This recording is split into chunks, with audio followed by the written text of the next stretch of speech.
Okay, so let me outline then what I was planning on doing today, but I will just point how they are connected to other issues. So, as I mentioned last week, I thought since we're in the period of the Yom Narayim and the focus is Tshuva, Tefillah, and Tzedaka, that I would focus on one of those in a way that it manifests itself in contemporary halacha. Now, very little has been written on this topic. There have been 2 articles that I know of written on this topic, 3 if you count mine.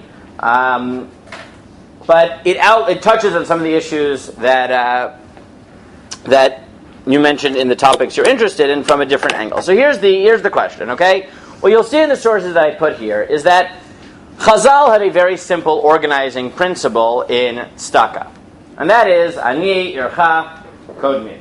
Right? When you are dividing up resources, right, charitable resources, you start with your inner concentric circles, which the phrase in the Gemara is ani ircha, the people of your city, but as you see in halacha, that really means the closer someone is to you, the more your obligation is to that person. Your family comes before that. You come before your family, right? There are gradations even within the family who's considered closer, and the like.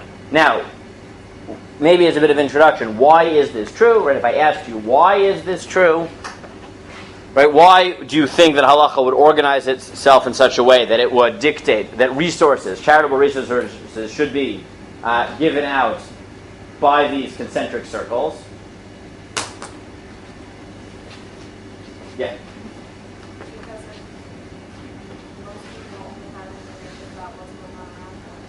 Good. So one is practical, right?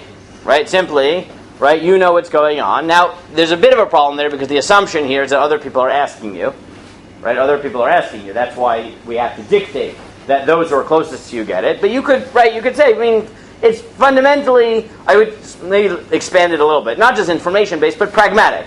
Right? Pragmatic, practical as a whole series of issues. One is, sure, you have the ability to know what they need in a more direct way. You have the ability to verify whether they actually need it in a way that you can't with someone who sort of drops in from the outside. You can know the best way of giving charity, that it'll be effective, right? All types of pragmatic concerns. There's another possibility, which is that this is not practical, but it's meaning? Like, it provides the structure so you don't just give your money. Right, one is another version of practical. Not like practical, like you can give it best, but like simply, right, everyone needs rules. Right, we need rules because otherwise it'll be haphazard. People will sort of fall through the cracks. Right, this is another sort of variation of the practical, is that if we tell everybody, take care of the people who are local, so then everyone will get taken care of, right? It's not just that you'll do it best, but simply if everyone's taking care of their local charities, you have the best chances that everyone will have someone taking care of them, right? Which is another version of practical. Now there is another level to this, which is the moral level, I'll call it. Now this, how many people have read Adam Smith? Which book have you read by Adam Smith? Okay, excerpt of which book? Well, he had 2. He had 2 books, so which one did you read? So what are they? Wealth of Nations, good. I will be very impressed if you remember the name of the second one. The Theory of Moral Sentiments. Right, Theory of Moral Sentiments, right? So, right, fundamentally he wrote 2 books, right? Wealth of Nations, I promise you this is relevant, right? Wealth of Nations is what? His more famous book. What is Wealth of Nations? Well, economics, right? It is where he introduces basically the principles of capitalism, and the most famous image of the book, the invisible hand, even though it comes up how many times in the book? 1. Very, very good. Wow, how'd you know that? You read all 1,000 pages? Oh, okay. Yes, it is true that in the Wealth of Nations, the most famous image of the invisible hand, that the economy works best if you leave it to its own devices and it runs by the invisible hand. That famous image comes up all of once in 1,000 pages, but people think it comes up all the time. It doesn't. It comes up once. It is a good summary of the book. That is, or many parts of the book. That's true, but it comes up once. But fundamentally, in Wealth of Nations, Adam Smith argues that the best way to run an economy is good. Leave it up to its own devices, which means that people will be driven by what? Right? Self-interest. Self-interest. Thank you. Right? Self-interest. And he has a very famous line in that book. And if you read any line in the book, it was probably this line. Right? What? Is it private vice leads to public virtue? Well, maybe that. But he has this sort of famous description that, right, you don't expect to eat by the benevolence of the bread baker and et cetera, right? You don't expect that people are just going to give you things. Everyone's working on their self-interest, and that's how the economy works best. That's, in a nutshell, Wealth of Nations. But he has another book, Theory of Moral Sentiments, which is his book not of the economy per se, but of moral philosophy. Good.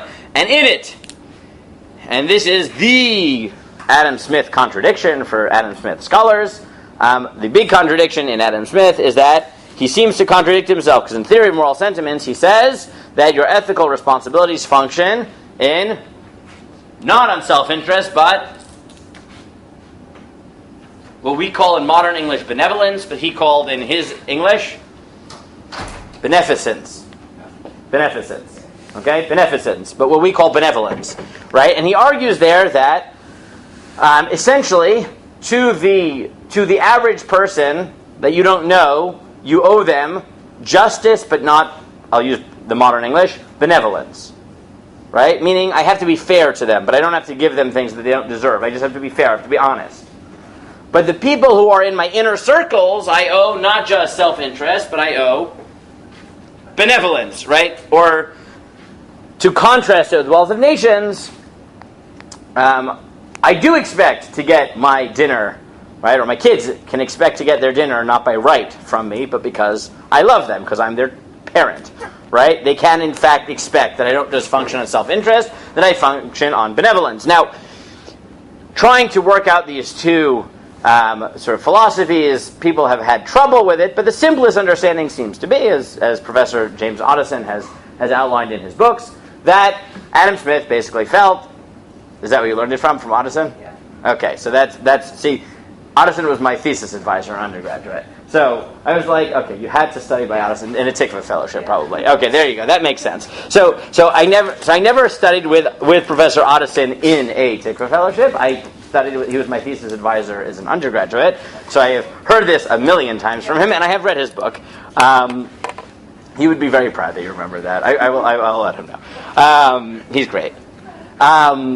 But his basic summary is what essentially the Ramban says about Ani Yircha, which is that halacha recognizes that you actually have, or in his case, morality recognizes, that you have different moral obligations to your inner concentric circle.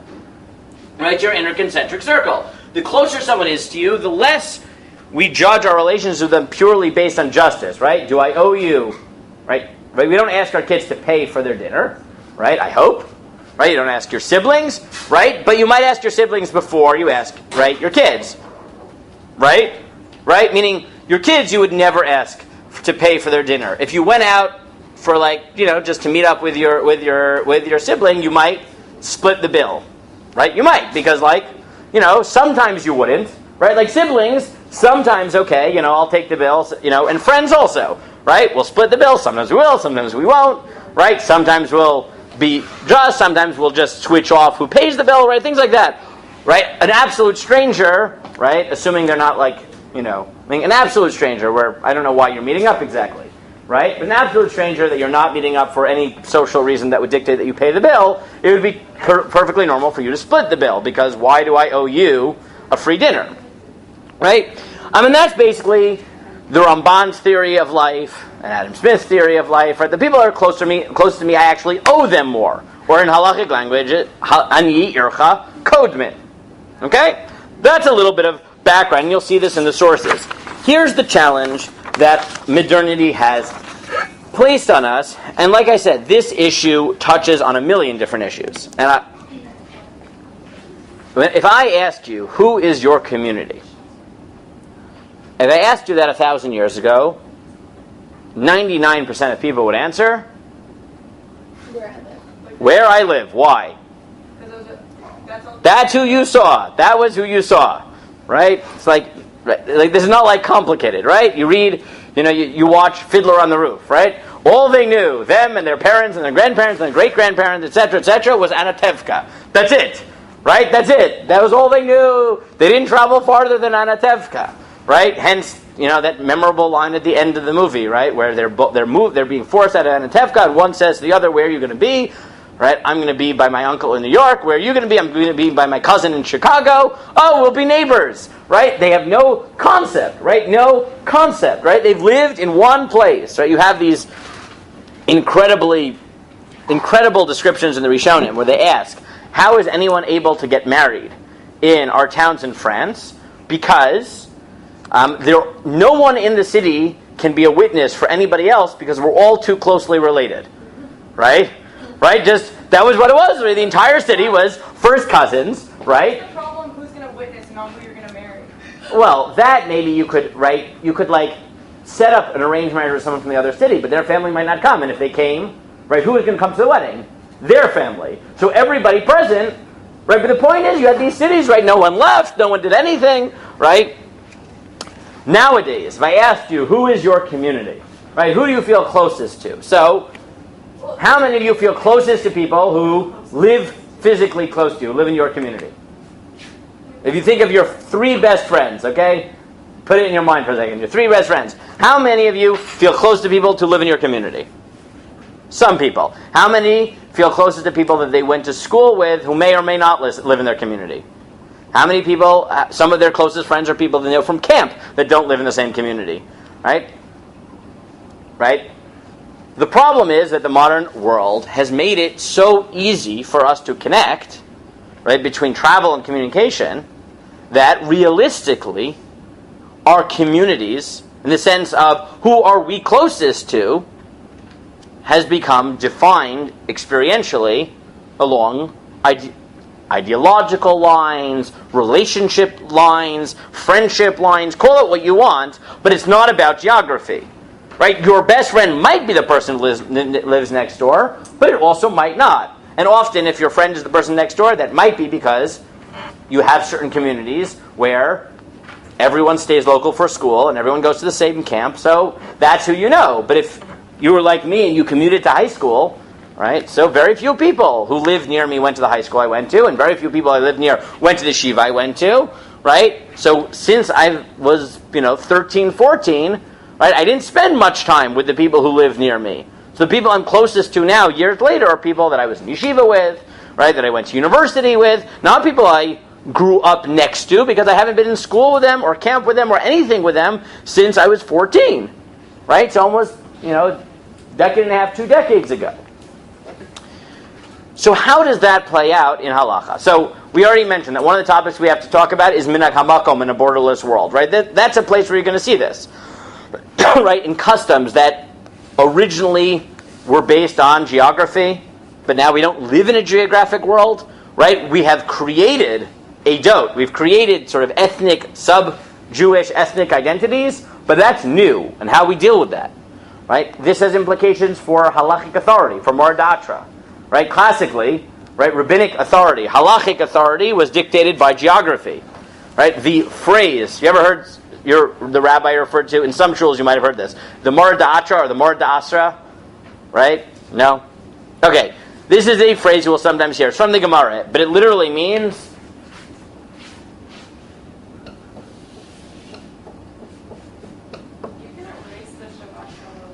okay, but there's no eraser, so... Oh, there is. Okay, Mara Da'atra. What does this literally mean? Teacher of knowledge. Right? Teacher or master of? Knowledge. So what does this mean in modern Hebrew? Aleph Taf Resh. Website. Why? It's from Aramaic. It means... Oh, like domain. It means a domain or a place. Right? It literally means the master of the place. Right? Traditionally, halachic authority was geographic. Right? There are a lot of institutions in halacha that were once geographic because that was how people lived. Halachic authority, as we'll see today, tzedaka, right? Minhagim, right? Customs, all these were geographic. And nowadays, that's just not how we live. So one of I think, the central issues that must be analyzed in halacha, and like I said, this shows up in many, many different halachic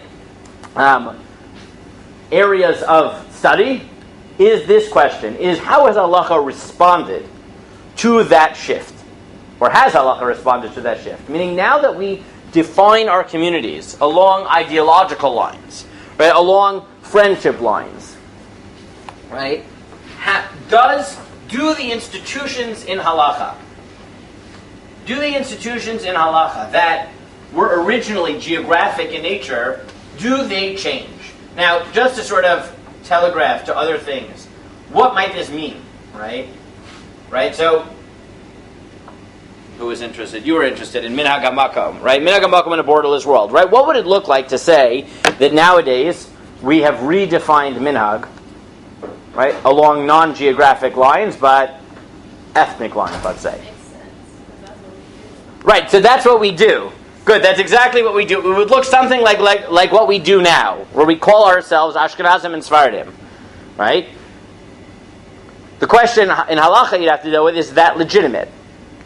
Right? Now I mean that in a few ways. Meaning one, legitimate, let's say. Right? One is it binding? Right? In the way minhag hamakom once was. Right? Could you decide one day that you wanted to be like? Good. So there's different manifestations of this. One is it binding? Two is, can you switch? Right? Can you switch? Because can you switch minhag hamakom? When minhag was geographically based, could you switch? No, but you would. The implication was No? living there. In there. Thank you. Of course you could. You could move.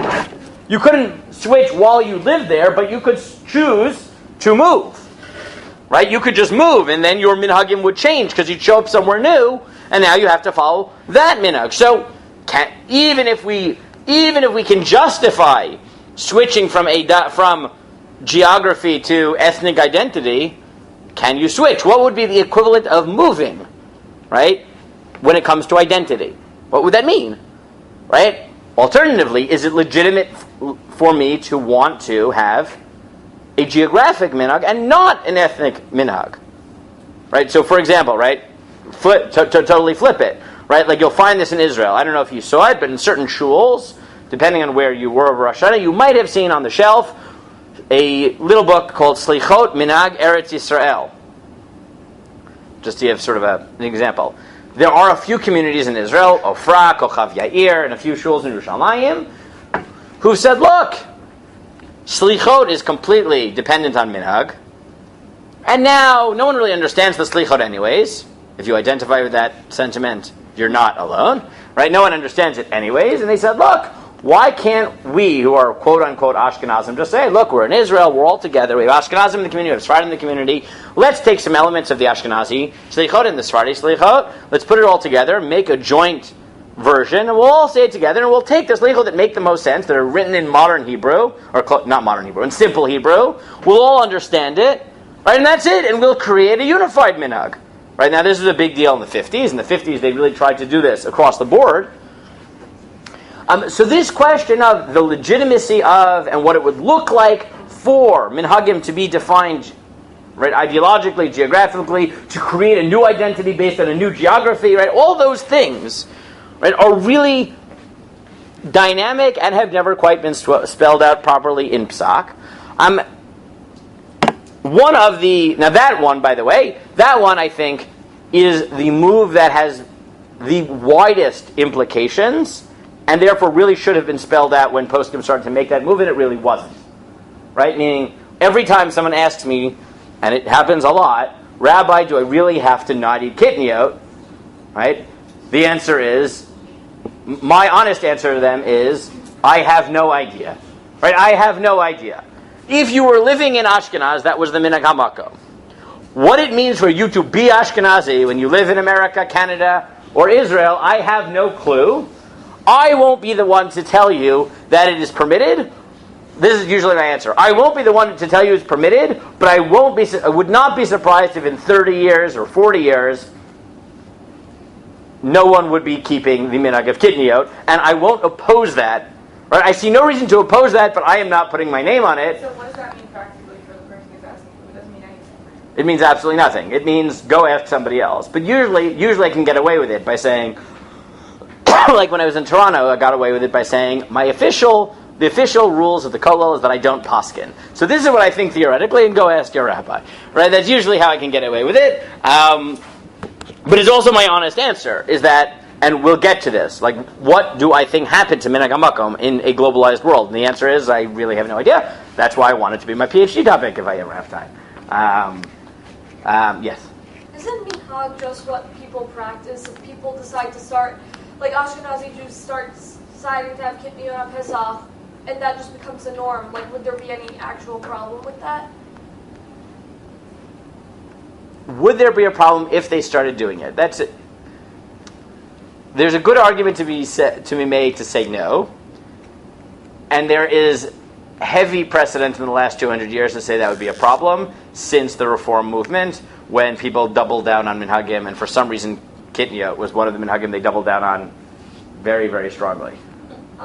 But whether it's a problem or not depends on this, and that's why we really will spend time on minhag hamakom and minhag edad, all that in a borderless world, because I really do think it is one of the least explored issues in halacha that has the widest, most far-reaching implications. Period. Like, no, there are qualifications to that. That literally is one of those things that pretty much every question someone asks me, right, that has implications, right? Whether it's kitniyot, which is one of the common ones, right, or it's, right, the two that I get the most are kitniyot, maybe gebrachs sometimes, and usually I'm getting married. I keep 3 hours. My husband keeps 6 hours. Do I really have to switch to 6 hours? Right? That's the other one that comes up a lot. Right? I don't know why I'm being hesitant to say what my answer to that. I've already recorded this. It's already online. I already get pushback from it. Right? The answer is no. You probably don't. Right? You don't have to do that. Right? There's no particular reason that you have to do that. So that's part of the minhag discussion, right? That's the broader discussion. Then there's subsections of it, right? Right, minhagim from spouses and things like that. Okay, so let's try to get to today's topic, but keep in mind the broader issues. Right? In the back of your mind, keep those broader issues involved, because the fundamental insights that we'll see today spill over into pretty much every area of halacha. On the people still have the sources from last week? I have a few extra copies. So this picks up at number 14, which is where I started the Tzedaka sources. There are not so many sources, so don't get so nervous. I really gave the bare minimum of this, from 14 to 22, and then I gave you an English summary of some of the central issues written by me, okay, on the back page. But try to just read sort of the basic sources from 14 to... Try to get from 14 to 22 if you can, but get as far as you can. Take like half an hour, maybe 20 minutes, half an hour. Try to get the sources and try to ask yourself, how would you even test this question of whether the principles outlined in the Gemara of ani ircha kodmim, of these concentric circles of obligation, whether they should shift in a globalized world to be about identity, about identification, or not. Or if I want to pose the question the way Rabbi Yehuda Zolden did, because I think it's a pretty sharp way of doing it, right? When you leave as alumni of Amudim, okay? And Amudim has its annual fundraiser, okay? And it happens to be that the same day of its fundraiser, there is a fundraiser for I'm not making any assumptions about where you fall on the ideological spectrum, but I'm just going to guess, right? I'm going to guess that for most of you, you will not identify with the following. There is also a yeshiva which happened to pop up next door to your house, right? Which is Satmar Chasidim. Okay? Naniach. Okay? You say this as a joke, but like Staten Island, when I was growing up, was modern Orthodox in the last 5 years. Like I go back now, there's Ger Chasidim and Satmar Chasidim and Bavav Chasidim and everybody, right? It's become like a Chasidish stronghold. And they happen to be having a fundraiser the same day as Amudim. And you have $100 that you want to give to Tzedaka. Does the principle of Ani Ircha Kodmin dictate that you have to give to the Satmar Yeshiva that is next door to you, rather than Amudim, which is 6,000 miles away from you? Or is it legitimate for you to give to Amudim? Right? That is probably the starkest way that I can frame this question. But that's really the question, right? Is there was a time... Just because both of them are asking for money doesn't mean that either of them are money. Okay, so that's the question of, are either of them aniyim? Fine, are either of them aniyim? It's a fair point, right? And that's the other thing I want you to keep your eye out in these sources, right? Is that I'm oversimplifying it in this description by saying, oh, you have obligations to concentric circles. How do we define those concentric circles nowadays? But there is always a second factor in tzedakah, which is not just who you give to, but what constitutes a legitimate charitable cause, which is the other prong, right? And defining how your tzedakah should go requires defining both of those, right? Both of those. You're 100% right, so that's a good segue into it. So take these basic, again, these are very, very simplified Makarot. These are not all of them, but they should be enough just to give you a basic idea of the ways in which we determine how charitable funds should be distributed, and then try to think about how this becomes more complicated and what you would conclude, right? Let me put it differently. I've already outlined how it got more complicated, right? Try to come to a conclusion. What do you think? Right? What do you think? Right? Do you think that the globalized world and all of the implications that come with it should shift the way we divide up our charitable resources or not? Should we go back or maintain a geographic distribution? And does it depend on the type of tzedakah that you're giving? Right? As has already been noted, not everything we call tzedakah is the same, right? There's people who are starving, there are people who are sick and need medicine, there's educational institutions, there are shuls, there are whatever, right? The arts, right? There are whatever, right? Scientific research, right? Take your pick. There are different things that get charitable resources. So try to keep those in mind as you see just these basic sources, and then we'll, 20, 25 minutes, something like that, we will reconvene. Yeah. Can I get it? Sure, I have a few extra. If people lost theirs, never got. Okay, so let's look at some of the basic sources on this topic. Let's see them inside. So, the first source is actually not about tzedakah. It's about lending money. It's about halva'ah. But this is an important point in general. How many times in the Torah does it tell, in the Chumash, does it tell us to give tzedakah?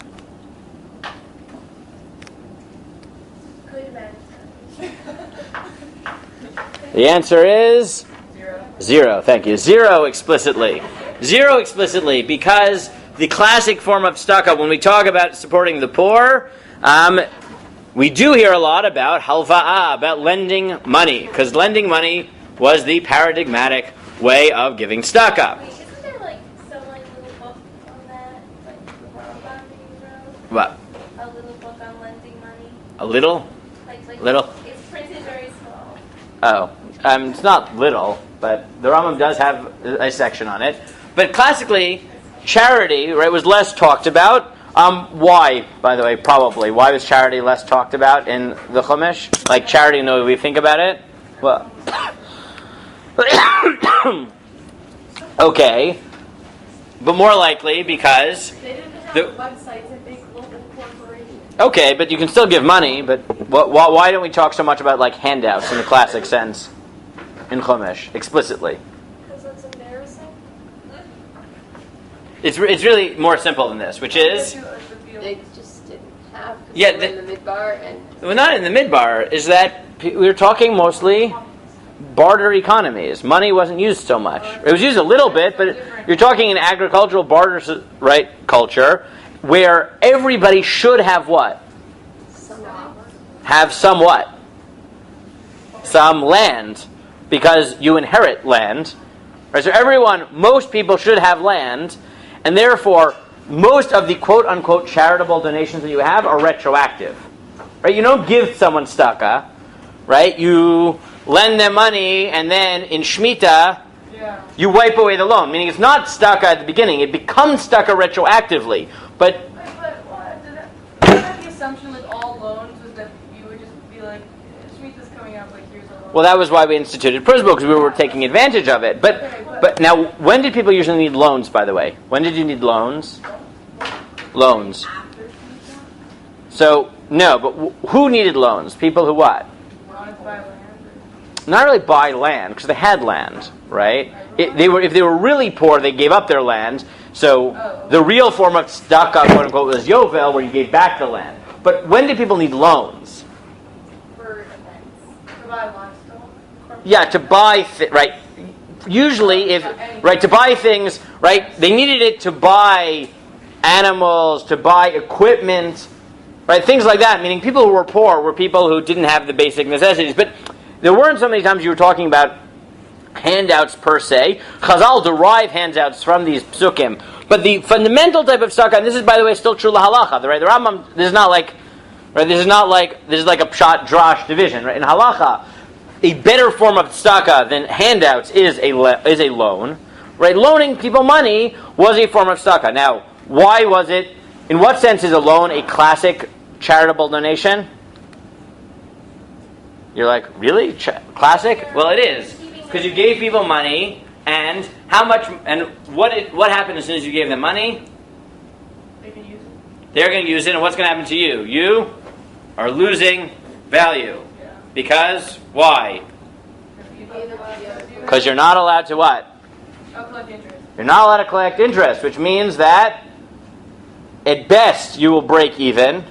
But even if you break even, will you have lost? Of course, because you lose the time value of the money. Oh, Right? Plus inflation. Right? Potential inflation, and you can't collect interest for that. Right? Always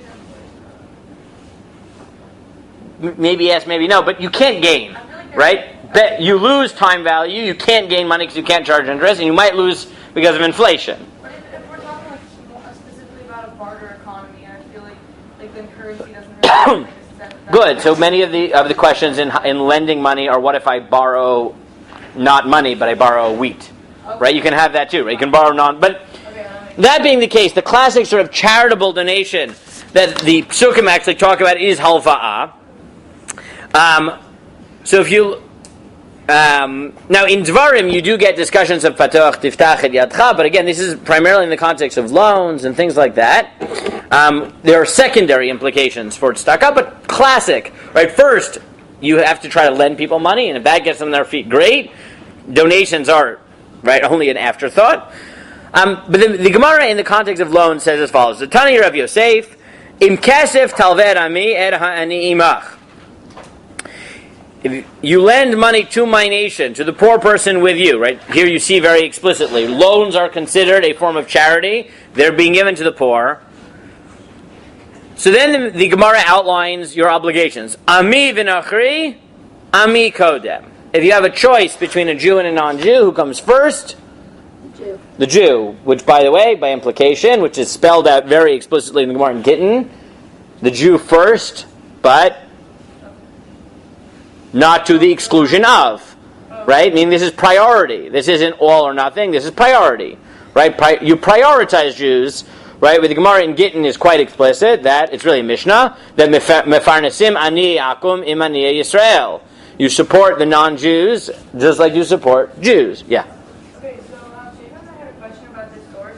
It's very simple. It sort of just says, oh, between this and this is the, and okay, we could have guessed what they would have said all this, but what about when the categories start to overlap?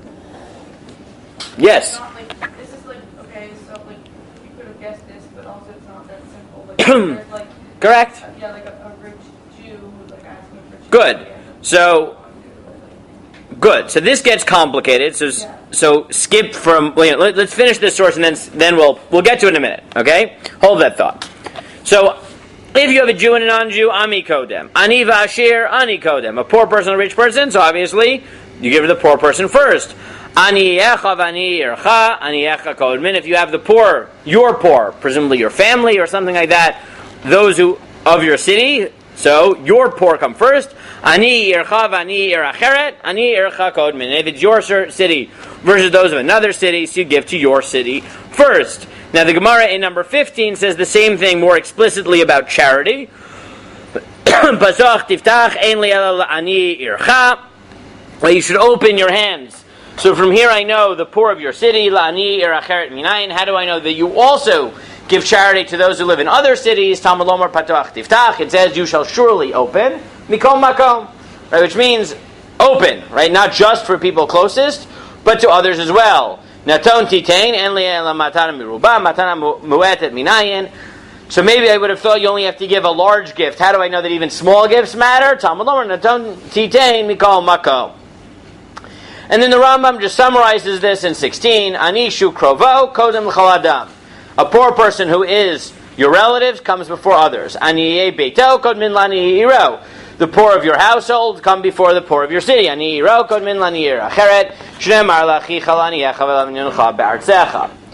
Now, one of the sources that I didn't give you because I really want to outline the broader issues is that one of the complexities in halacha is that Ani Ircha is equated with Ani Eretz Yisrael, right? That even if you don't live in Israel, there is special status given to the poor of Israel for a variety of reasons. How are you supposed to know about it? Assuming you find out about it, which... But like, does that mean like a poor person, or does that mean like an organization? That's no way. Hold that for one more thought. Let's for a moment, let's just assume we're talking about poor people. Right? Like people who are starving. Yeah. Okay. Like, or an organization that directly gives money. Okay. For the intent, for our purposes, let's put it this way, right? Your local Tomchei Shabbos, right, has similar halachic, is almost, let's say, halachically equivalent to Leket Yisrael. Okay? They're both, are we aware of these organizations, right?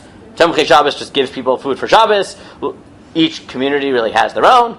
Right? And Leket Yisrael is an organization in Israel that slightly different. It provides food for poor people. If you are eco-friendly and just don't believe in waste, then Leket Yisrael is a good tzedakah to give to because they don't just collect money to buy food. What they do is they collect money to redirect resources that already exist, to basically just get the infrastructure up to collect extra food from the army, from caterers, from restaurants, and give it to poor people. So with $1, they can accomplish a lot more, right? They're not buying $10 worth of food. For $1, they are redirecting, right, hundreds of dollars worth of food. So it's a much more effective charity in that sense. But fundamentally, right, they're supporting poor people in Israel. So the halacha would be that they get similar halachic status to the poor of your locale. Now, as has been mentioned several times, did I not put it? Oh, I take it back. I cut it off here. Okay, so let me outline it outside. I thought I had put it on the sources, but in my attempt to shorten them, I shortened this out. Okay, but as I said, there is a second factor here, right? Meaning the first factor that we have in tzedakah is these circles of obligation, which again, you have familial and you have geographic, right? And then we're going to have to make the move from that to non-geographic connections. But there is a whole second level of tzedakah, which is that it also depends on how much there is a need. So you already see this a little bit in the source of lending money, where it said what?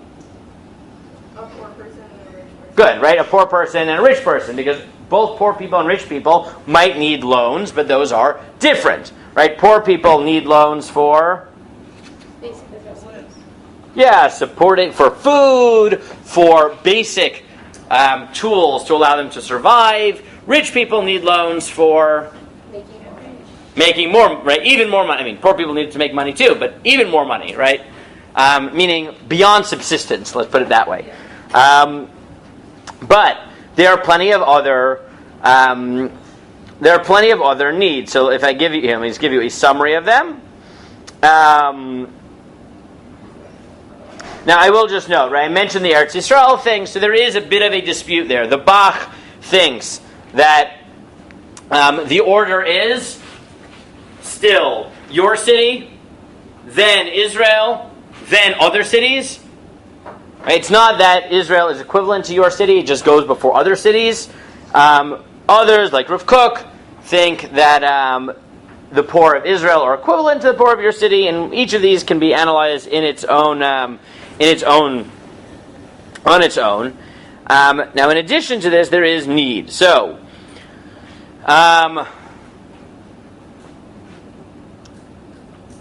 I'll read a few. The Yerushalmi says that supporting a synagogue precedes supporting the poor. The Shulchan Aruch rules that providing for children to study Torah or for poor people who are sick takes precedence over supporting a synagogue. At the top of the list is Pidyon Shvuyim, is redeeming captives, meaning whenever there's Pikuach Nefesh involved, there's life, right? Life and death matter, so that takes precedence over other charitable causes. The Chachman Adam argues that providing for the sick, especially people who are facing deadly illnesses, rises to the top of the list. Marrying off orphans is considered a particularly form of tzedakah. Providing food for the starving gets precedence over providing clothing. Now, there are a million different sort of manifestations of this and permutations of this. The basic rule being that, yes, all things being equal, you give to the poor person who needs more, and then we got to figure out what it means to need something more. Again, life and death coming before other things, food coming before clothing, things like that. So that complicates the matter, right? Meaning the geography issue seems to only be when all things are equal, right? But if things are not equal, so then it sounds like need can overpower geography.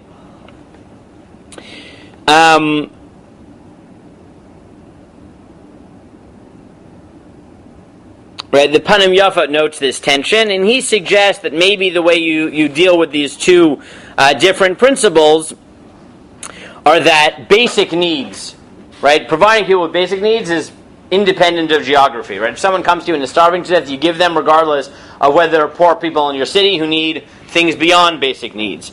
All these geographic limitations are talking about beyond basic needs, right? Once I've provided everyone who's asking me with basic subsistence, right? They have food, so then I take geography into account. Okay. If you look at Shulchan Aruch, he summarizes some of these rules in number 17. He says, "Ani sheyesh lo krovim ashirim shelecholin lefarneso." Right. One manifestation of these laws is that if you have a rich relative, right, you have rich relatives. So then the local charity doesn't have to give on the expectation that the relatives are providing, even if the wealthy relatives provide both directly to their relatives and to, let's say, the local Tomchei Shabbos. So Tomchei Shabbos doesn't have to provide to this poor person if they know that the wealthy relatives are providing. Right? I mean, this is sort of a corollary law. Right? Not only do you have to give to your relatives before other people, the community can assume that people who have relatives who can take care of them need not be supported from community funds. Yeah. What if they have the relatives who want to support them? What if they? They have the relatives who are able to, but won't. So it sounds like here we're talking about people who are being supported, right? Meaning, now the question of whether you can force the relatives to support them, right? Coercion, I'll have to leave for the moment. Siftet lo yiten adam kol tzidkotav lani echad bilvad. Now the Shulchan Aruch paskins based on the Gemara in Eruvin regarding truma that you're not supposed to give all of your charity in one place. Why not? Why do you think? Why would you say you shouldn't give all your charity in one place? I mean, there are better ways to distribute it. It's just not the most efficient. So it might not be efficient, but on the other hand, if you found the most effective charity in the world, then it might be the most efficient, right? Give it to the most efficient charity. But what's the problem? That you don't want somebody to become You want to make sure that everyone gets taken care of. So you want to make sure everyone gets taken care of, but why else? Right? You're focusing on the people getting. But there's another aspect to charity as well, which is charity affects who? The act of giving charity affects you. Right? And the more you give charity, the more charitable a person you become. If you just figure out the most efficient charity and give one donation a year, then you don't develop charitable traits. Right? If you give to many places, you go through the act of giving charity, and for you that's good, not just for them. Right? It's good for you to be in the act of giving. That seems less legitimate than other. So, it's a non-consequentialist argument. It's a deontological one, or it's really a virtue ethics argument. Right? Meaning, yes, right? In terms of utilitarianism, consequentialism, there's no difference. Right? In the level of virtue ethics, right, there is. Right? I care not just about the results, I also care about you. Sif Yud, המחלק צדקה צריך לזרע שלא ירבה לקרוביו יותר משאר בני אדם. ודווקא גבאי, אבל כל אחד מותר ליתן צדקה שלו, מעשר שלו שלמי שירצה מקרוביו, והן קודמין כמו שנתבאר. Reish Nun Aleph. Shulchan Aruch clarifies, this should be obvious, but it's not always obvious, that when do we say that your relatives get charity first? When you are giving of your own money. But if you are the head of a public charity, then you do not give to your family first.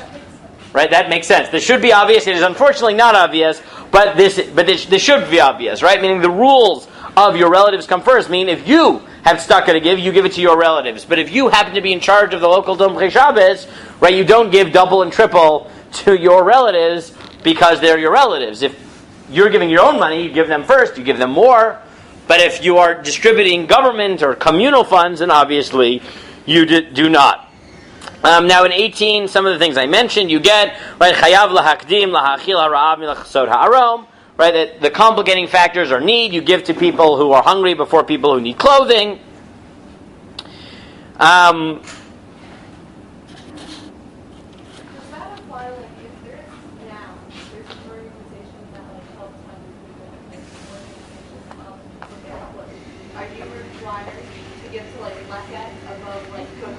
Yes, right. Presumably, yes. Right. That this. Now, remember, we already said you don't give. You're not supposed to give all your charity to one place. So it's correct, right? You should give precedence to people who need food or people who need clothing. Yes, right. Presumably, that would be true. Now, with sort of these basic principles in mind, if I ask you, okay, how does this now translate into a world in which our connections are not primarily geographic? What hints do we even have? Where do we even look? What would it depend on? Right? Do you owe your local charity or do you owe the charity that you identify with? What would you think? Well, but just like to go with the sources, does the whole thing about like honey and Israel, could that be extended to like things that you feel are close to you even if they're not? Good. So one hint might be that Aniye Eretz Yisrael, right, already tells us that there is a level at which this is not just about geography. I mean, it is, but not your geography. Right? Meaning, all Jews identify with Israel. Now, you could take this in two ways. You could say that Aniye Eretz Yisrael, the principle that Aniye Eretz Yisrael is either equivalent to, well, let's go back. Right? The Bach, right, the Bayit Chadash, Rabbi Yoel Sirkis, right, writes that what it means is your city, then Israel, then other cities. Now from here I don't think you can derive anything, right? He's saying geography comes first, then Israel, and then other cities. I don't know what you would derive from that. You'd say, okay, Israel goes before other places that I have no connection to. Fine. Right? If you take Rav Kook, let's say, right, who says, no, it's your city equals Israel, and then other places.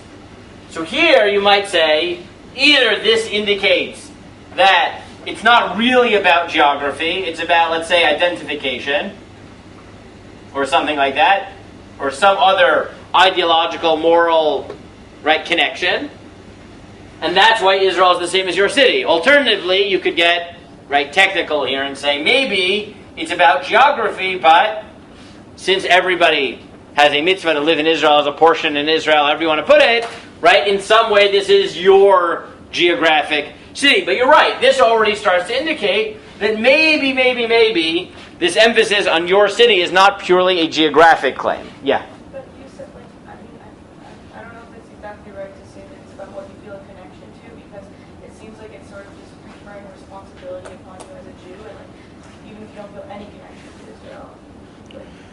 Correct. Not necessarily who you feel a connection to, right? We can say either you feel a connection to or you objectively have a connection to. Okay. Right? Right? We can talk. Okay, yeah.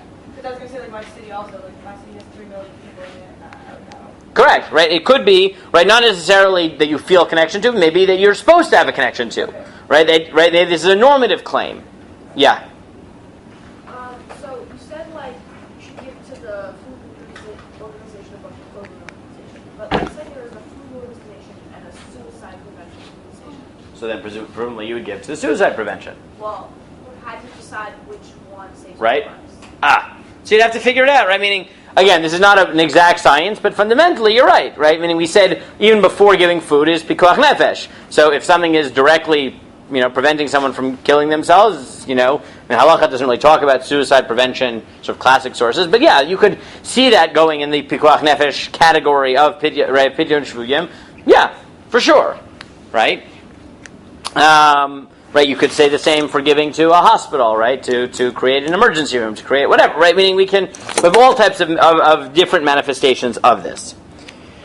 Now, if you look at 19, the Gra writes as follows. He says, "V'imhotir yifarnes et b'nei shchunato, v'imhotir yifarnes et b'nei mavui shelo, mikan ve'elach yarbet tzedaka im shar b'nei Yisrael." Right, the Gra takes this a bit farther, and he says, you know what I learned from this principle of ani ircha? It's not just anybody in your city, right? First, it's my alleyway, right? Mavui, right? Now, mavui is just a way of saying the people who live closest to you, because in the time of the Gemara, how were cities set up? Do you know sort of urban planning in the time of the Gemara? No. Okay. Urban planning in the time of the Gemara looked something like this. You had 2 houses, let's say, that would open into a courtyard. Okay? And then you would have another courtyard like that.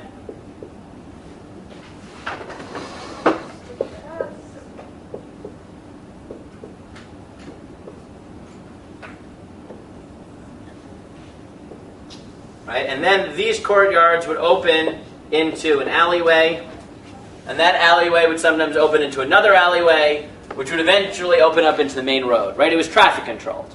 Right? It was extremely traffic controlled. Okay? It was very, very organized that way. Or at least that's how the Gemara talks about it. There are places you can see where this sort of happens. Not quite this way, but if anyone here from Toronto? No one. No one's from Toronto. There is a community right north of Toronto, Thornhill, where basically it's set something like this, right? That it was meant to be traffic controlled. So there aren't these courtyards, but they open up into sort of either U's or into cul-de-sacs, which then open to another road, which opens into another road, which opens to another road, in very, very, in a very organized fashion. So the Gra says that Ani Yercha teaches me that first I owe the people in here, right? Right, the people who live in my inner alleyway, and then we go to my community, and then we go from there to city. So it's just really tying it to geography. Right, meaning this really means that we go in these, right, into these, right, very small groups. Now, there are 2 ways of reading the Gra. One is just to say, look, geography splits up into little geography, right? Alternatively, and this is what you see in number 20, that Shiari Knesset Agdola argues, that Nirsham Bitzido, he says, when we say the poor of your city, that means don't send it out of the city. Nirsham Bitzido, it writes in his notes, Afil fi dvarav, be'ir shehem nechlakim lechavurot, chavurot ukilot, kihilot, havile kol aniyei kihila ukahal ka'aniyei ir acheret. He said, if you have a city which breaks down into communities, right, into kihilot, into congregations, then you give to your kihila, and the people in the other kihila are for these purposes like people in other cities. So what is he already arguing? That it's about who you feel. Correct. That it's not about geography per se, right? Because you could have someone who lives next door to you but belongs to another shul. You deal with them less. They're not part of your community. He already pushes in the direction that geography was just a placeholder for the person that you can do or should have a connection to, right? Which usually in the ancient world mapped onto geography, but not entirely. Yeah.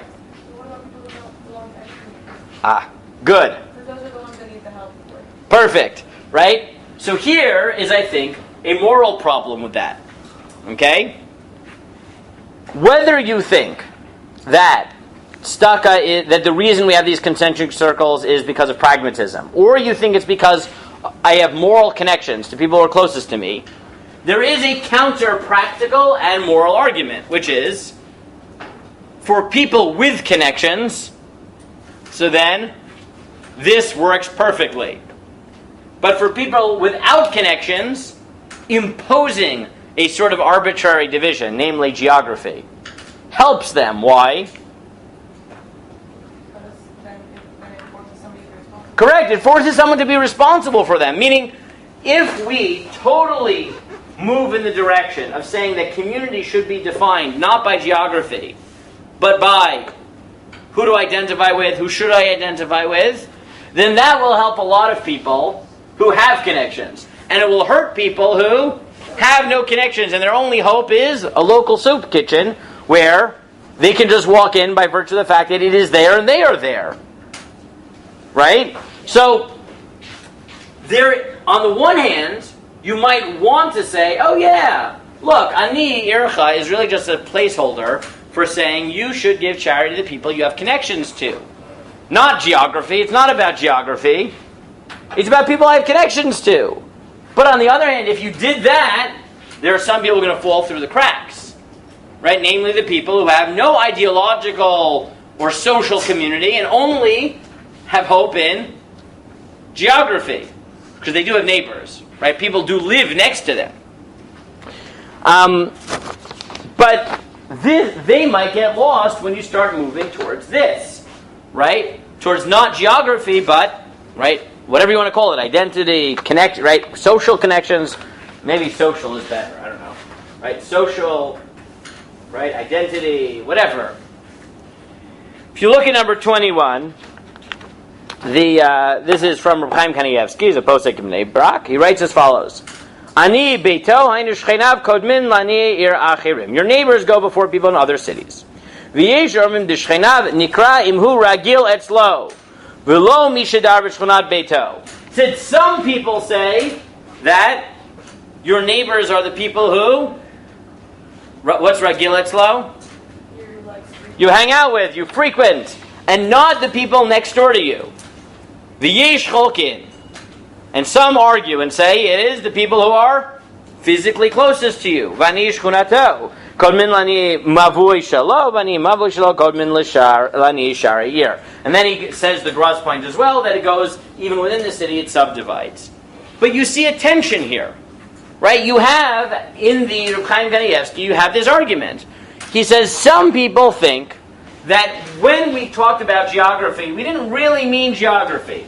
What we really meant is that charity is meant to be contributed along concentric circles of obligation, which in the ancient world mostly mapped onto geography. Not entirely, you had your family, but mostly mapped onto geography.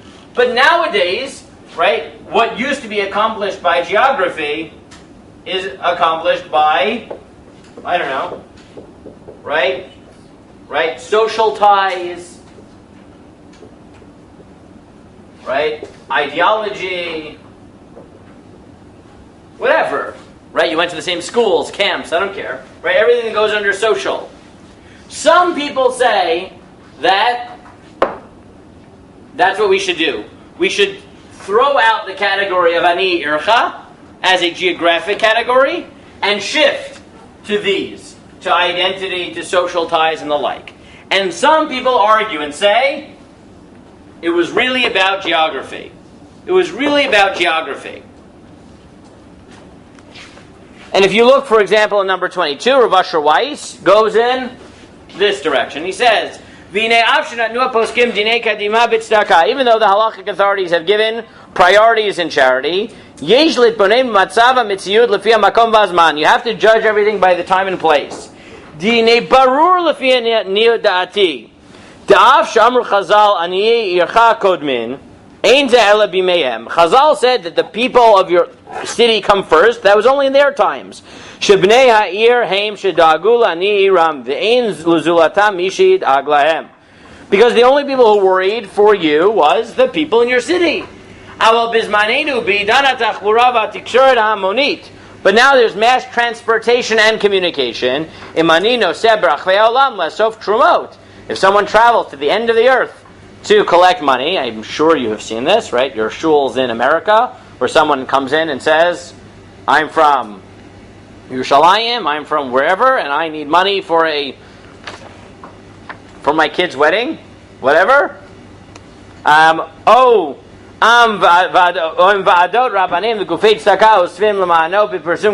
you have rabbis or charitable organizations that collect on his behalf. Which crosses boundaries and distance. Shuv einu bechal aniyei ircha. He's no longer aniyei ircha because, right, he's being supported by people who are connected to him ideologically, and therefore you don't know him just because he happens to live next door. Right? And Rav Asher Weiss makes the move towards this, towards ideology, towards identification, towards social ties. Do you think this is a good halachic model? To totally abandon geography and say that the halacha of tzedakah was totally about, right? Even though it said cities, that was just because that was people who had that was who you had connections to. But nowadays we have connections with whoever we have connections to, and therefore throw geography in the garbage and let's focus on social ties and ideological ties. Do you think that's a good model? I personally feel more connected to the idea of like giving my money to people who I feel are like on the same page as me, like ideologically or socially or whatever. But it doesn't really like there's nobody who feels social or ideological ties to like the homeless person who lives on the corner of their street. And so Good. So let's set up the models here, geography right? is the only way that like takes care of like So let's divide it. If we have geography, right? We have social or ideological ties, right? First, let's just put some people, right? Who's in this camp? So this is good. This is Rav Asher Weiss. This is, right, Reb Chaim Kanievsky quotes the V'yesh Cholken. So one position in Reb Chaim Kanievsky in the Derech Hamunah. But now let's make arguments in favor. What argument is in favor here? It's what feels more compelling. Good. So it's to say that, look, Ani Ircha didn't ever mean geography. What did it mean? That the people I feel connected to, that actually has to express itself in deed. Right? If we want to put philosophy, right? If we want to put sort of moral language to it.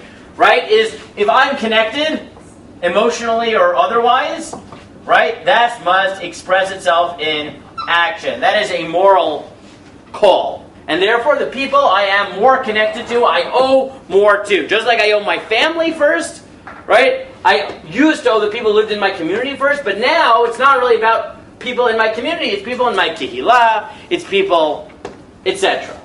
Good. What's the problem with this model? It doesn't cover everyone. Right? It doesn't cover everyone. Right? It doesn't cover everyone. So that could be a reason to reject it. Or, anyone have a different suggestion? Right? You could accept it, or you could reject it based on this argument. Anyone have another possibility of what we could do? How we could try to deal with the complexity here? Yeah. It doesn't have to be either or. In what sense? You're supposed to give to multiple things, try and take care of both. Good. So one model would be to say, give to both. Right? Simply, both are true. You have connections to people geographically, either because you should normatively or practically, right? And you also have connections to people through social ties. So one is to say both. I feel like What's another way? don't give to anyone. You know, we're doing both or neither. Okay, so I don't know if I would do neither. I don't know if it's the solution here. Yeah. I think kind of like my perspective on like giving to both is like you live in a community, you have responsibility for that community. That should take precedence typically But right, like if you had two charities, one in your neighborhood and one in, Kansas, the one in your neighborhood should take precedent because you live there and you have a responsibility to your community. However, you should look at what you give to and who you give through a lens of your connections to them. So if you have a Jewish, charity in your community or a Christian charity in your community, you should give to the Jewish one over the Christian one. And there are situations where your ideology can supersede, like if you have a, Amudim versus a Satmar yeshiva, right? You have connections to both of them, but if you look at it through a lens of ideology, you would give to the one in Israel, Amudim, because, like, if your ideology prevents you from giving to a certain place, then that should... Okay, so we have two models here of synthesis here, right? One is simply give both, okay? Another is, right, use both as factors, right? Meaning, right, not necessarily give both, but if something is in my community and I'm connected to it, definitely give there first, right? If it's geography versus... So then go with this, right? But take them both into account, right? There is, I think, one more model that is, I think, worth exploring, right? Which is, maybe it depends on, and this is something that has come up several times, the type of charity you're talking about. Namely, some of the tzedakah causes we give to are ideological charities in nature, like schools, shuls, things like that, right? We give to those things because we, right? But then there's things like Tomchei Shabbos, where, let me put it the way I think about it. A school, if no one identifies with it, so then who should give it charity? No one, because the school shouldn't exist. Good, nobody, right? Because what gives its legitimacy is the fact that people identify with it. And therefore, if you identify with it, then you should donate to it. A poor person. Why do you give to a poor person? Because they need it, right? If they don't have social connections, do they still deserve tzedakah? Yeah. Yes. So it's possible to distinguish and say, look, maybe those charities that we give to because they represent causes that we believe in, so we should give, obviously, to the ones that we identify with. Why? Because they get their legitimacy from the fact that people identify with them. But we shouldn't give up on the geographic considerations when we're dealing with actual poverty, because if we shift to an entire ideological model, what are we going to end up with? Or an entirely social model, what are we going to end up with? There are people who are not poor. People who are so poor and so disadvantaged that they have no friends, they have no family, they have no nothing, and they're the ones, because we've shifted to this model, that are going to be left behind. So if you want to see what I think is not a formal halachic argument, but I think a brilliant practical attempt at sort of bringing these together. Look on number 23, right? Source 23. So smack in the middle. You see where it says Moshe Heinemann? Right, smack in the middle. So Moshe Heinemann, for anyone who knows, is he's like the leading posek in Baltimore, or the Baltimore community. Okay, he's also the head of the Star K. He's a very prominent posek. So he issued suggestions a few years ago on how people should give tzedakah. And this is what he writes. This is, so far, is my summary. Moshe Heinemann seems to take the approach that the precedence of poor of one's own city is due to moral reasons. Thus, he equates the poor of one's city with those institutions to whom one has a moral debt. Here are some of his suggestions for allocating charitable funds within the Baltimore community that present one attempt, probably two, to apply these values in the modern world. Here. In allocating and distributing tzedakah funds, one should divide the amount of tzedakah into thirds. The first 1/3 should be given to needy individuals or institutions in town. A second third should be used to satisfy one's moral obligations, whether they be in town or elsewhere. In the event that one's moral obligations are all in town, then at least 2/3 of one's tzedakah would be distributed in the Baltimore area. The final third may be given to any qualified individual or institution, including those out of town, provided the requirements stated above of assuring that over 50% of one's tzedakah be distributed in town has been satisfied.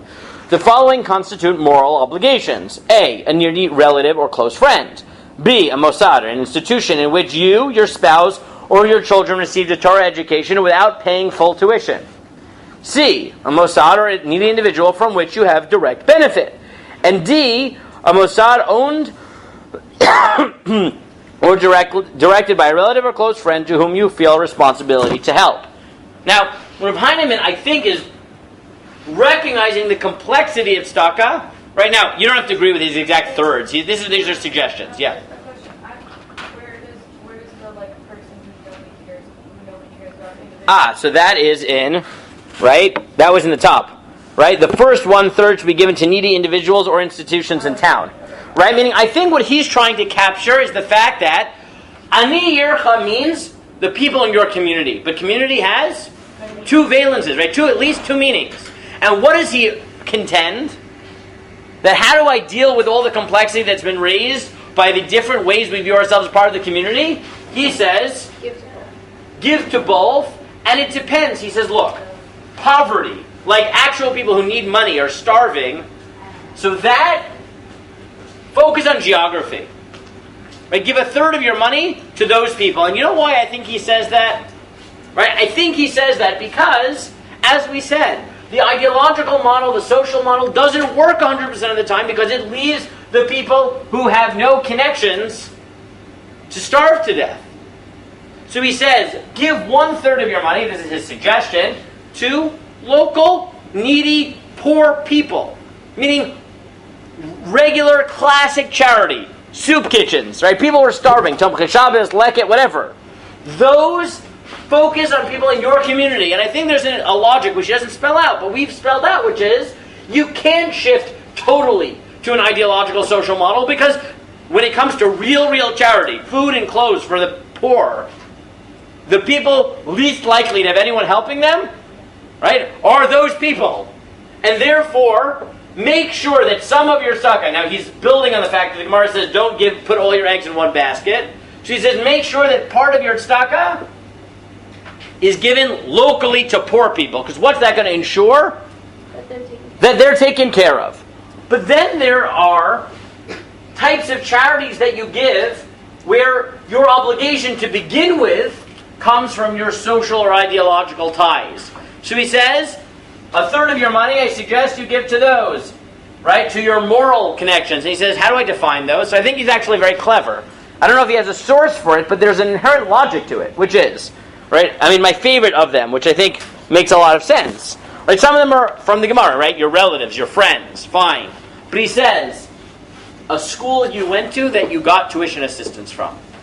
Right? He says, that's a very, right? That's a really compelling argument, right? He has no source for it, and yet I'm compelled by it, right? Sure. I mean, realistically, knowing his community, right? Most of them, where are they getting their scholarships, right? They need scholarships for their kids in elementary school and high school, right? Right? Less so for whatever, I don't know, in Baltimore, University of Maryland, Johns Hopkins, I don't know, right? Realistically. But sure, right? If you went to a school that gave you a tuition assistance so you could get a job, so you could be on your own 2 feet, I would say that would go into it, right? Whether it go first, last, sure, right? Meaning, I mean, let's be realistic, right? I mean, for most of us, right? If someone is going to Harvard, right, Nagid, right? Harvard needs your money less than any high school that you went to. Period, right? I mean, Harvard is $50 billion, right? It's more money than most countries, right? It doesn't need that money, right? I mean, it does. There's not like an exaggeration, right? Harvard has more money than many countries, right? In its endowment, it is $50 billion, right? You think about that. That means if they're making 4%, right? They're making 4%. That means they have spending money, $2 billion just from interest, from the money in their endowment per year, right? They don't need your money. Right? So assuming you go to Harvard, so now your obligations are to your elementary school and your high school, okay? And that's true even if Harvard gives you, right? Now Harvard's a good example because Harvard, Yale, Princeton, all have a policy that you will never have to pay more than 10% of your parents' income for tuition, which means that most people will be getting a scholarship. So you might have gotten a scholarship from Harvard. So you'll say, oh, Harvard gave me a 50% scholarship. Do I owe them the same that I owe my elementary school? No, you don't, right? Not because you don't owe them a debt of gratitude, because they don't need your money in the same way. They just don't, right? It's just a fact of life. That's why they can afford to have a blanket tuition break, because they have a lot of money. But I think that Rav Heinemann actually does a good job at capturing the complexity of the modern moment, right? Part of us feels like, of course, community isn't about geography, it's about who I feel connected to. But then we all recoil for a moment and say, well, wait a second, that works for institutions. But what about people? Poor people are people who are, right, exactly the people who are going to lose out in this system. And therefore he argues that I think, again, he doesn't articulate this philosophically, but I think what comes out of his position is actually a nice attempt to say, look, real tzedakah, you know why it depends on geography? Not for like ideological reasons, for practical reasons. Make sure everybody gets what they need. And sometimes local charities can just do that best. Period, end of story. Because they can. Because they make sure that people will get it simply because they live there, not because they have friends, but because they live there. Ideological institutions, schools, shuls, if no one identifies with them, they shouldn't exist. Their community, right, their justification for collecting money is that people believe in their mission. The first line of defense is people who went to the institution and even more so, got financial aid from them. Right now you have a dual obligation. Even if you didn't, if you identify with them, or your kids went there, or your friends went there, and you like the product, you think they add to the community, make sure some of your money goes there. And I think this is a good model. I think this is a good model of trying to recognize that on the one hand, right, sometimes we jump the gun a little bit. Right? We assume, right, going back to the discussion, which we'll get to, right, that by minhagim, we've totally left the world of geography. Right? We are Ashkenazim and Sephardim before we are whatever. Right? Staten Islanders, in my case. Right? Sure.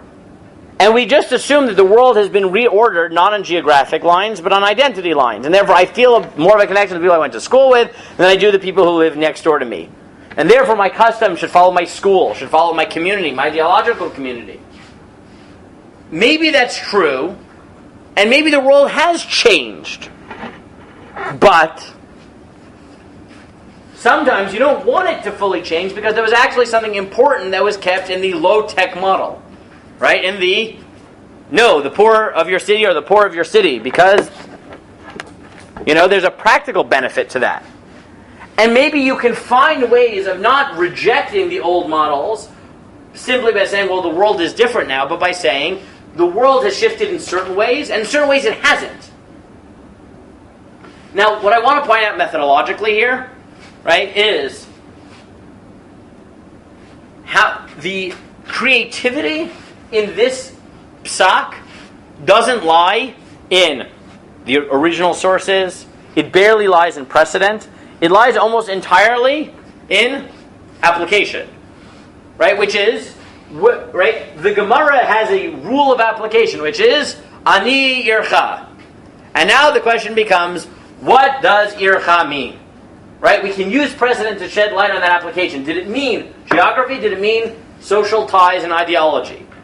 Right? But Rav Heinemann's approach is not like conceptually, it's really just a brilliant practical approach at balancing all the different ways in which we interpret the word community in our own life. Right? Part of it, geographic. Why geographic and not ideological and social? Don't we live in a, borderless world? Well, you do, but the poor person who has no friends doesn't. Right? They are constrained in their home, and their only hope is the soup kitchen down the street. Don't forget about the people who have not benefited from, right, the interconnected world. But charities that depend on social ties and ideological ties, so sure, community has shifted to geographic lines. You owe them before you owe the Satmar Kolo that happened to open next door to you because there was cheap real estate.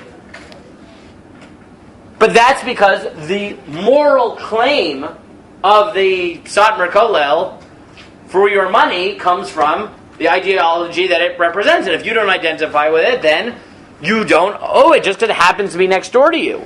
But again, the poor person who lives next door, right, their claim on your money is simply because they need it. Right? And that's part of charity, right? It's very basic. Now, Rav Asher Weiss pushed very much in this direction. Now, he said, well, there is another factor here, which is that even poor people, right, like poor people, classic poor people, it's not like the connection, the international connections and the social ties doesn't matter. It does, because he says, look, if you have a poor person who really no one's sticking out, is looking out for them, so maybe you should give them because they're next door. But if you have poor people who are tied into Tomchei Shabbos International, or they, right, have these, and you see this, right? They go to an organization, then the organization flies to America to collect money, right, for charities in Israel. Then suddenly, even your poor person who has no social ties, by virtue of the fact that they're now being collected for by an umbrella organization, they actually take advantage of the interconnected world. Right? You may not be connected to them, but you may be connected to the organization taking care of them. In that sense, you do have to take into account the fact that a poor person next door to you who's being supported by Tomchei Shabbos International, right, may not need your funds. Right? But someone in a town over where they don't have a branch of Tomchei Shabbos might need it. Right? So Rav Asher Weiss is right, and so is Rav Heinemann. But what I wanted to point out is that sometimes psak and the novelty in psak lies almost entirely in how you read the reality. Right? Rav Heinemann looks at the reality and says, look, half of your connections are ideological, half of your connections should still be geographic for the people who fall through the cracks. Rav Asher Weiss looks at the reality and says, sure, but there are some poor people who, by virtue of the fact we live in an interconnected world, don't need your money anymore because they're on Tomchei Shabbos' list, and suddenly they don't need your money because they're being supported by a parent organization. So focus on giving to the organizations that are giving to the people that you think should be supported. They're both right. Right? What Rav Heinemann adds, which I think is clever, is to recognize the complexity of simply reading reality and saying, okay, don't say the world has totally changed, and don't say it's totally not changed. Recognize complexity and try to implement that complexity in how you give. A third here, a third there, a third to everybody else. Right? It's a brilliant attempt at recognizing that applying halacha. Remember I talked about this all the way at the beginning, right? That sometimes the hardest part of halacha is not the theory, but is the implementation. That's what you get pretty clearly here. That they both somewhat recognize the world has changed because of communication and social ties and etc. And they recognize the world hasn't totally changed. And then they struggle to figure out what is the best way of taking the values that are embedded in halacha and implementing it. Now, either model, I think, in the end of the day, will say that it is legitimate to give tzedakah in a moral sense to, your school, to the schools you identify with, the shuls you identify with, the organizations you identify with. Right? That's legitimate because some of our world really has been reconstituted and reorganized on these types of lines, ideology and social ties and things like that. But what Rav Heinemann reminds us that it hasn't totally, right? Don't get caught up on this and say, oh, the world is so different now, right? Forget about geography. Geography doesn't matter, right? I can live alone in my room and, right, be on my computer and on my phone and only connect with people I have social ties with and forget about the people who have to be next door to me. Rav Heinemann says, no. If you live like that, then that works for organizations, but it doesn't work for your random poor people. And trying to balance that is the challenge. And here you see a good example, I think, of a halachic case where the novelty of applying in the modern world has very little to do with theory and almost entirely to do with practice. But practice and application is just as hard as the theory and analyzing the original sources. Okay, I think that's our last year before Sukkot. So afterwards we'll try to send me the topics you're interested in. I'll start with the topics that we've already agreed on that you're interested in. But let me know, again, I don't know who put all those topics on the list, and